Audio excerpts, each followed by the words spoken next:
Fui à festa de revelação do sexo do bebê da minha irmã e ela me entregou o ultrassom, toda orgulhosa. Não é linda? Sou radiologista. Olhei aquela imagem e senti o sangue gelar. Chamei o marido dela de canto. A gente precisa conversar, agora. Aquilo ali não era um bebê. Lembro direitinho. Eram 14h47 de um sábado, quando minha irmã Emma me entregou o ultrassom, com o rosto radiante daquela felicidade que só grávida tem. E disse a frase que mudaria tudo. Não é linda? Tenho 17 anos de carreira. Sou especialista em diagnóstico por imagem, com foco em radiologia obstétrica e ginecológica. Já vi mais de 12 mil ultrassons. Leio essas imagens como quem lê uma placa na rua, sem nem pensar. Tudo automático. Mas o que vi naquele papel brilhoso me deixou gelada. O formato não batia, a posição não fazia sentido. A densidade era completamente esquisita. Aquilo que a Emma achava ser o perfil do bebê, aquele contorno fofinho da testa e do nariz que ela provavelmente já tinha acariciado 1000 vezes, não era perfil de bebê nenhum. Era outra coisa. Algo sólido, num lugar que não devia ter nada assim. Mas segurei a expressão, porque 15 anos dando notícia ruim me ensinaram a esconder qualquer reação. Um olhar fora de hora pode acabar com uma pessoa. Perguntei: onde você fez esse exame, hein? Ela respondeu toda empolgada, sem imaginar o caos dentro de mim. Naquele lugar novo do shopping, Bundle of Joy Imaging. Sabe? Eles fazem aquelas fotos em 3D, vídeo, pelúcia com o som do coração. Bem melhor que o consultório do Dr. Patterson. O ambiente é cheio de decoração de bebê. Servem até champanhe. Bom, cidra pra mim, claro. Não era hospital, nem consultório médico. Era uma boutique no shopping. Provavelmente com gente treinada em curso relâmpago e máquina de ultrassom comprada pela internet. Sorri, elogiando a foto. Pedi licença pra ir ao banheiro. Fui atrás do Greg, o marido dela, que estava na cozinha, tomando uma cerveja escondido antes do grande momento do balão. Falei: a gente precisa conversar. Agora. Ele riu daquele jeito de sempre. O quê? Vai me dar bronca de novo por causa da dieta da Emma? Sei que ela comeu sushi semana passada. Um California Roll? Não vai. Cortei. Isso não é um bebê nesse ultrassom. Ele parou com a garrafa no ar, o rosto ficou branco, sem reação. Parecia até tela azul de computador. O quê? Puxei ele pra lavanderia e fechei a porta. O barulho da festa ainda vinha abafado pelas paredes. Mas ali parecia que o mundo tinha parado. Expliquei, tentando manter a voz firme, apesar do coração disparado. O que aparece na imagem é uma massa sólida. Bebê não é sólido, é basicamente líquido. Líquido amniótico, órgãos em formação, espaços. Isso aqui é denso, uniforme, não bate em nada. Tá no lugar errado, formato errado, densidade errada. Tudo errado. Greg se apoiou na máquina de lavar, completamente pálido. Mas ela sentiu o bebê mexer. Faz semanas que sente. Massas grandes podem dar sensação de movimento. Pressionam os órgãos, mexem com o intestino. Pra quem nunca engravidou, parece chute de bebê. Mas não é. É a massa mudando de lugar. Ele insistiu. Então o que é? Respondi. Não sei ao certo. Pode ser mioma, cisto dermoide, pode ser... Não consegui terminar. Não agora. Não sem certeza. O que eu sei é que a Emma precisa fazer um exame de verdade. Num hospital de verdade. Com equipamento decente e profissionais qualificados. Hoje à noite, não amanhã. Hoje. Greg olhou pra porta, de onde dava pra ouvir a Emma rindo alto, feliz. Ela vai ficar devastada. Planejou tudo isso há meses. O quartinho já tá pronto. Fui direta. Ela vai estar viva. É isso que importa. Seja o que for, tem que tirar. Quanto antes soubermos o que é, maior a chance dela. Ele demorou um pouco pra absorver, mas era do tipo prático. Logo entrou em modo ação. O que a gente faz? Ela não vai querer sair da própria festa. A gente dá um jeito. Mas antes, ela merece ter esse momento. É dela. Não consegui terminar a frase, mas ele completou. Mesmo que seja o último momento feliz dela por um tempo. Voltamos pra festa. O quintal parecia um universo cor-de-rosa e azul, cheio de fitas, mesa transbordando de cupcakes com interrogação, petit four, bolo em formato de bode de bebê. No centro, o balão preto gigante, cheio de hélio e segredo, esperando pra explodir em confete rosa ou azul. 50 pessoas circulando, taças de espumante na mão, expectativa no ar. Nossos pais estavam lá, mãe chorando, pai fingindo que não estava emocionado. As amigas da faculdade, colegas de trabalho, vizinhos, todo mundo lá pra celebrar esse novo capítulo da vida da Emma, que na verdade nem existia. Courtney, a melhor amiga dela, já meio alta depois de 3 taças de vinho, me pegou pelo braço. Não tá maravilhoso? Eu sabia que era menina. Falei pra Emma só pelo jeito dela carregar. Barriga baixa e redonda, típico de menina. Eu só queria gritar, sacudi-la e dizer: isso não é um bebê, é um tumor. Para de falar besteira. Mas sorri e disse: a decoração ficou linda, né? Ajudei a escolher tudo. O tema é açúcar e tempero, sabe? Porque menina é feita de açúcar, tempero e tudo de bom. Ela respondeu. Embora, sinceramente, a Emma esteja meio impossível essas semanas. Deve ser hormônio. Ou a tal massa, pressionando tudo por dentro, provocando cansaço, mudança de humor, todos os sintomas que ela achava que eram da gravidez. De repente, a Emma apareceu do meu lado, tremendo de ansiedade. Chegou a hora. Todo mundo tá aqui. Prepara o celular pras fotos. Abri a câmera. Tentei parar de tremer. Greg, do outro lado do quintal, parecia alguém indo pro cadafalso, tentando sorrir no meio do medo. Emma e Greg ficaram juntos em frente ao balão. Ela de vestido branco com flores rosa e azul. Neutro até saber. Ela falou quando comprou. Ele com a camisa azul que ela escolheu a dedo. Pareciam perfeitos, felizes, apaixonados. Tudo mentira. Emma levantou o alfinete gigante e se virou para os convidados. Vamos lá, gente. Preparados pra descobrir se é uma princesinha ou um príncipe. 3! Gritou todo mundo animado. Eu devia interromper aquilo. 2! Eu devia falar alguma coisa. 1! Que Deus me perdoe. O balão estourou e uma chuva de confetes cor-de-rosa tomou conta de tudo. Eles caíam feito neve, grudando no cabelo, escorrendo pelos ombros, rodopiando até pousar delicadamente na grama. Todo mundo gritava, batia palma, comemorava. Emma desabou em lágrimas. Lágrimas de felicidade, mas também intensas, devastadoras, de cortar o coração. Ela se jogou nos braços do Greg e agarrou ele como se fosse a única coisa firme no mundo que, de repente, ficou macio e perfeito. É uma menina, soluçou. A gente vai ter uma menina. Fiquei parada olhando os confetes cor-de-rosa espalhados pela grama, sentindo meu coração se despedaçando em 1000 pedaços. 2 horas depois, inventei uma desculpa qualquer. Falei que tinha uma emergência familiar no hospital. Ironia, já que a verdadeira emergência estava bem ali a poucos metros de mim, abraçando a mãe e escolhendo cor pro quarto do bebê. Preciso que o Greg me leve, falei, levantando a taça de vinho. Bebi demais pra dirigir. Emma fez aquela carinha de pitona, igual fazia desde criança quando queria alguma coisa. Já vai embora? Nem cortamos o bolo ainda. Eu sei, desculpa. Te ligo amanhã. Promete? Ela me abraçou, a barriga encostando em mim. E ali eu sabia. Não era só uma barriguinha de grávida. Tinha algo muito mais grave crescendo ali. Obrigada por ter vindo. Sei que você tá cheia de coisa, mas foi muito importante pra mim. Eu não perderia por nada, respondi. sangue. Mentira que parecia cinza na boca. Greg foi dirigindo em silêncio até o Mercy General Hospital. Já tinha ligado antes. Falado com a doutora Rachel Chen, chefe da imagem obstétrica, colega e amiga de anos. Expliquei tudo rapidinho, em termos técnicos mesmo, enquanto Emma ainda acenava do alpendre. Traz ela direto pra radiologia, a Rachel disse. Já vou deixar tudo pronto. Equipe de plantão. Se for o que você tá pensando, a cirurgia já fica engatilhada. No caminho, Emma mandou mensagem. Tá tudo bem? Vocês dois estavam tão sérios quando saíram. Greg apertava o volante tenso. O que eu digo pra ela? Diz que estamos indo buscar um remédio pra mim, que teve um erro na farmácia. Qualquer coisa que nos dê 20 minutos. Ele digitou com uma mão só. Tá tudo certo. A Sarah só precisou passar no hospital. Já já a gente volta. Te amo. Na hora apareceu aquela mensagem com 3 pontinhos. Depois. Tá bom. Não esquece que amanhã tem brunch com a sua mãe. Também te amo. O jeito como tudo parecia tão normal era de partir o coração. Quando chegamos, em menos de 20 minutos já estavam levando a Emma para dentro. Liguei pro Greg quando entramos no estacionamento. Pedi pra ele levar ela direto pro pronto-socorro e disse que encontrava com eles lá. Emma entrou já meio assustada, com aquele olhar perdido. O que tá acontecendo? Sarah, você tá bem? O Greg disse que você tava com dor no peito? Eu não tinha falado nada disso. Foi coisa do Greg, nervoso do jeito dele. Eu tô bem, respondi. Mas a gente precisa conversar. Podemos ir pra um lugar mais reservado? A doutora Chen já estava esperando numa sala de consulta, junto com o Dr. Marcus Webb, oncologista ginecológico que pedi pra ela chamar, só por precaução. Tomara que não precisasse, mas eu queria garantir todas as opções. Na hora que viu os médicos juntos, a Emma ficou com cara de pânico. O que tá acontecendo? Por que tem médico aqui? Emma, falei, pegando nas mãos dela, que estavam frias e tremendo. Tem alguma coisa errada. Eu preciso que você confie em mim agora e deixe eles fazerem um ultrassom, de verdade, com equipamento adequado. Mas eu já fiz, ela disse. O lugar onde você foi não é uma clínica médica. Eles não têm licença, não têm formação. E aquela imagem que te deram não é o que parece. O rosto dela se desfez. Como assim? Quero dizer que talvez não tenha um bebê, hein? Talvez seja outra coisa. E a gente precisa saber agora, pra poder te ajudar. Greg chorava quietinho atrás dela, lágrimas escorrendo enquanto ele segurava nos ombros da esposa. Emma olhou pra mim, pros médicos, pro Greg e de volta pra mim. Você acha que eu não tô grávida? Acho que você precisa ter certeza. Com exame de verdade. Por favor. Ela aceitou. Doutora. Chen fez o ultrassom pessoalmente. 30 anos de experiência guiando o aparelho na barriga da Emma, enquanto eu assistia da porta. A imagem apareceu na tela, e eu vi o rosto da Rachel mudar. Por um segundo, ela perdeu a postura neutra antes de se recompor e sair pra chamar o Dr. Webb. A massa era do tamanho de um melão, sólida, densa, inconfundível, crescendo do ovário esquerdo como um planeta sombrio. Não era um bebê. Nunca foi. Emma ficou encarando a tela, tentando achar ali alguma coisa familiar. Cadê o batimento? Por que não consigo ouvir? Quando fui naquela Bundle of Joy, eles deixaram eu escutar. Era 142 batidas por minuto. O Dr. Webb se aproximou com aquele jeito calmo de quem já deu essa notícia 1000 vezes. Emma, não tem batimento. O que colocaram pra você ouvir provavelmente era uma gravação. Ou talvez o som do fluxo sanguíneo de uma massa grande. Você não está grávida. Você tem um tumor no ovário e ele precisa ser retirado o quanto antes. Emma levou a mão até a barriga, naquela parte que ela vinha acariciando, conversando, colocando música há meses. Mas eu sentia ela mexer, sentia ela chutar. Isso era o tumor pressionando seus órgãos, explicou o Dr. Webb. Conforme crescia, foi empurrando seu intestino, sua bexiga, e esses movimentos davam sensação parecida com a de um bebê se mexendo. Sinto muito. Ela me olhou, olhou pro Greg, voltou pra tela em branco onde deveria estar o bebê. Você sabia, murmurou. Na festa, quando você viu a foto, você já sabia. Assenti, sentindo as lágrimas queimarem os olhos. Eu suspeitava, mas só tive certeza agora. Por que não me contou? Por que deixou eu fazer o chá de revelação? Todo mundo comemorando. Porque você merecia aquelas últimas horas de felicidade. E porque eu precisava ter certeza. Não podia acabar com seu mundo sem saber direito. Eu precisava ter certeza. Emma apertou minha mão com tanta força que achei que ia quebrar meus dedos. Não é justo. Chorava. Não é justo. Eu fiz tudo certo. Tomei as vitaminas, parei de tomar café, pintei o quarto de amarelo porque disseram que era bom pro cérebro do bebê. Eu fiz tudo certo e não tem bebê. Nunca teve. Eu abracei ela enquanto ela chorava. Depois Greg abraçou nós duas. Doutora Chen registrou tudo em silêncio. E o Dr. Webb foi marcar a cirurgia, que ficou agendada pra manhã seguinte. No domingo, às 7h34 da manhã, minha irmã passou por uma cirurgia para retirar um tumor do tamanho de um pequeno melão da barriga. A doutora Sarah Martinez, oncologista cirúrgica com 18 anos de experiência e mãos incrivelmente firmes, comandou o procedimento enquanto eu e Greg nos revezávamos na sala de espera, tentando manter a calma. O resultado da biópsia saiu na terça. Benigno. Era um teratoma cístico maduro, conhecido como cisto dermoide, que continha tecidos como cabelo, dentes e material sebáceo. Grotesco, mas inofensivo. Não representava mais risco de vida agora que tinha sido removido. Emma iria se recuperar completamente. O ovário foi preservado, assim como sua fertilidade, mas havia algo que não poderia ser restaurado. Nenhuma cirurgia seria capaz de devolver. Os primeiros dias foram os piores. Emma não queria comer, não falava. Mal saía da cama para ir ao banheiro. Greg tirou licença do trabalho para ficar ao lado dela, enquanto eu resolvia tudo com a equipe médica. A terapeuta dela, doutora Amanda Foster, especialista em luto perinatal e traumas reprodutivos, foi nos visitar 3 vezes naquela semana. Isso é luto. Ela me explicou na cozinha enquanto Emma dormia no andar de cima. Luto de verdade, profundo. Ela está sofrendo pela perda de uma criança que nunca existiu, mas que era real para ela. O bebê tinha nome, tinha um quarto, tinha um futuro. Agora tudo isso acabou. Ela vai conseguir superar? Com o tempo, com o apoio, com o cuidado certo, sim.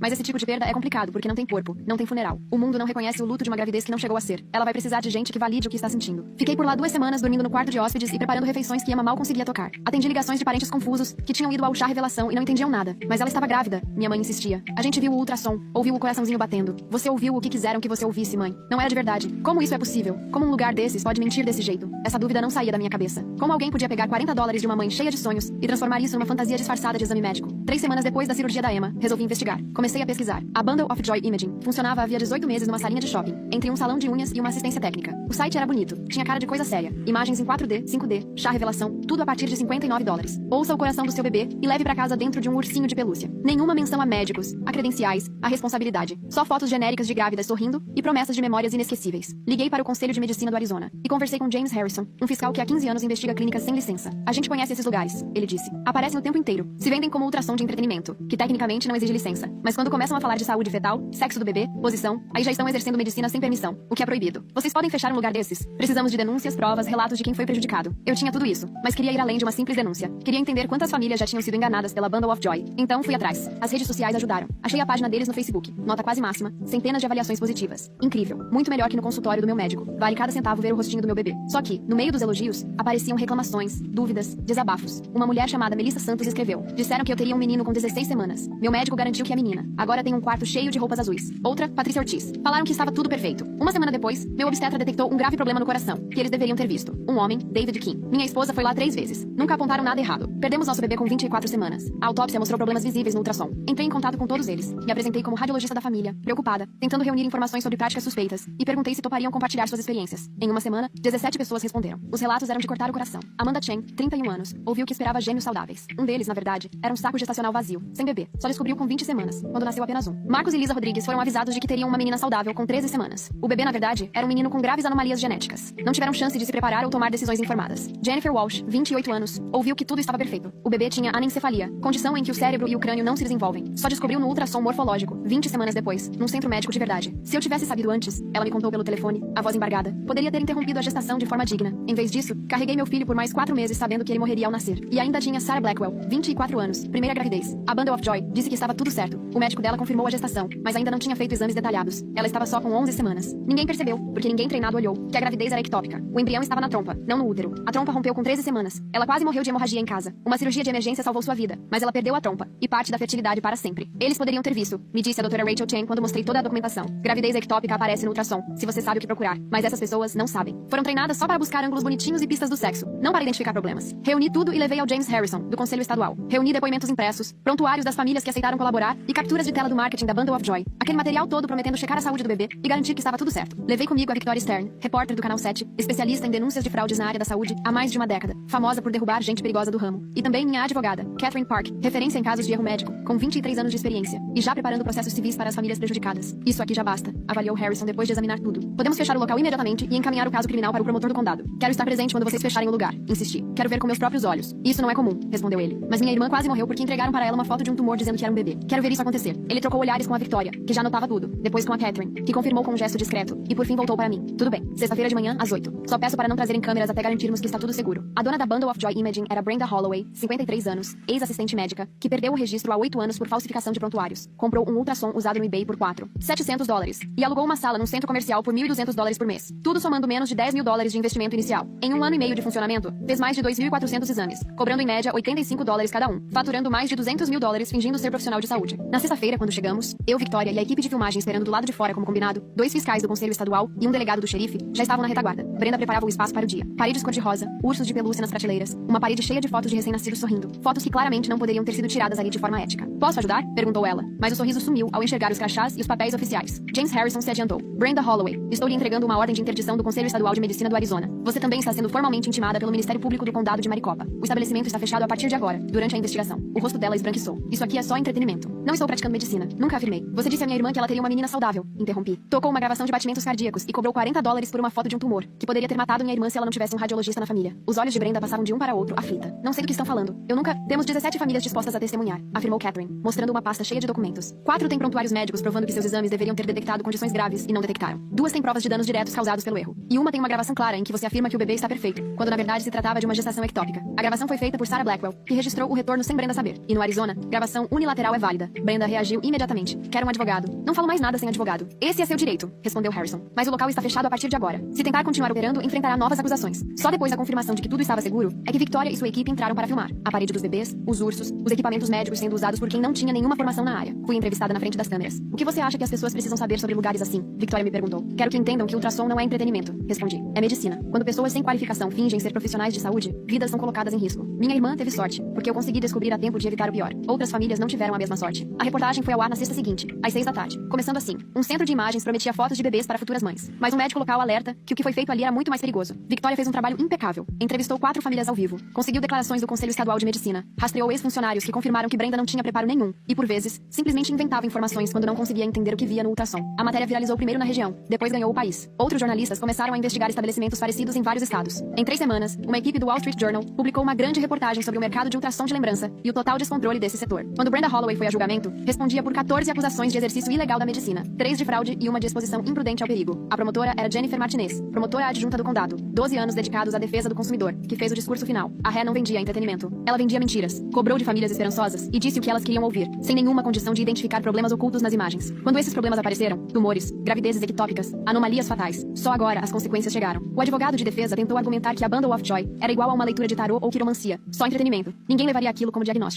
O júri não aceitou. Depois de 4 horas, voltaram com veredictos de culpa em todas as acusações. Brenda Holloway foi condenada a 4 anos de prisão estadual, indenização para as famílias e proibição definitiva de atuar em qualquer área ligada à saúde. Emma depôs no tribunal. Eu acompanhei tudo da plateia e vi minha irmã explicar para o juiz como é viver acreditando que espera um filho, preparar tudo para aquele bebê, amar o bebê e então descobrir que ele nunca existiu. Eu já tinha escolhido os nomes, ela disse, com a voz firme mesmo com as lágrimas caindo. Já tinha pintado o quarto do bebê. Eu conversava com a minha barriga todas as noites antes de dormir, contando para aquele bebê tudo o que eu sonhava para ela, tudo o que queria oferecer. E então, de repente, descobri que ela nunca existiu, que eu estava sofrendo por algo que não era real, amando um vazio. Ela encarou Brenda. Você me tirou $40 e me deu uma ilusão. E quando essa ilusão desmoronou, eu precisei reconstruir tudo o que eu entendia por realidade. Tive que chorar por uma filha que nunca existiu, ao mesmo tempo em que me recuperava da cirurgia para retirar aquilo que de fato estava dentro de mim. Tive que ver meu marido se acabar de chorar por um bebê que nunca viria ao mundo, só porque você decidiu lucrar fingindo ser quem não era. O silêncio tomou conta da sala. O pior, Emma continuou, é que, no começo, eu mesma me culpei. Achei que deveria ter percebido, que uma mãe de verdade sentiria que algo estava errado. Foram meses de terapia até eu aceitar que não fui eu quem falhou. Foi você. Você decepcionou a mim e a todas as famílias que estão aqui presentes. Depois de tudo, Emma passou por Brenda sem encará-la, mas parou ao meu lado na plateia. Obrigada, ela sussurrou, por enxergar aquilo que eu não conseguia ver, por ter salvo minha vida. É pra isso que servem as irmãs. 6 meses depois do julgamento, recebi um convite para ir à casa da Emma e do Greg. Mais uma festa, outro quintal cheio de gente. Mas dessa vez, a decoração era outra. Nada de fitas cor-de-rosa ou azul, nenhum balão de revelação de gênero, só flores amarelas e brancas, amigos e família reunidos. E uma mesa com um bolinho onde estava escrito: Bem-vinda ao lar. Emma me recebeu na porta, com um ar saudável que eu não via fazia um ano, as bochechas coradas e um brilho novo no olhar. Temos novidades, ela disse, puxando-me para dentro. Na sala, Greg estava com um pacotinho enrolado num cobertor amarelo, fazendo aqueles barulhinhos típicos de recém-nascido, meio indeciso se queria ou não participar do mundo. Essa é a Sophie, Emma anunciou com a voz embargada. Ela tem 3 semanas. Finalizamos a adoção ontem. Olhei para o bebê, para o rosto da Emma, agora iluminado por uma alegria verdadeira, e para Greg, chorando de novo, mas dessa vez de felicidade, lágrimas sinceras. Vocês não me contaram que estavam adotando. Queríamos esperar até ser oficial. Depois de tudo o que passamos, não aguentaríamos mais nenhuma incerteza. Emma pegou Sophie do Greg e a aconchegou no colo. A doutora Foster falou que talvez fosse difícil criar um vínculo por causa do trauma, que eu poderia sentir para sempre que algo faltava. Mas quando segurei ela pela primeira vez, tive certeza. Ela era nossa. Sempre foi para ser nossa. Vi minha irmã abraçar a filha, dessa vez uma filha de verdade, não fruto de uma fantasia ou de uma mentira. E senti algo que há muito tempo não sentia: esperança.